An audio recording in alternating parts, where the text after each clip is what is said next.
Hi guys! Welcome back! Share ko lang yung yakisoba na nabili namin dito sa imported corner ng SM Supermarket.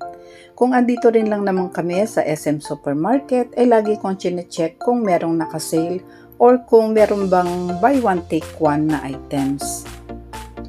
Usually 3 or 6 months before the expiration date ay sinisale na nila yung items. So, eto guys, pakita ko na rin sa inyo itong mga items dito and i-check nyo na rin yung mga prices para meron kayong idea.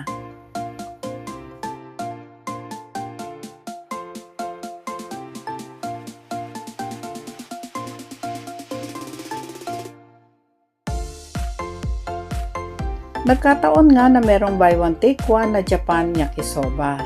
Ang nakasulat dito is fried noodle, deep fried garlic, and chili flavor.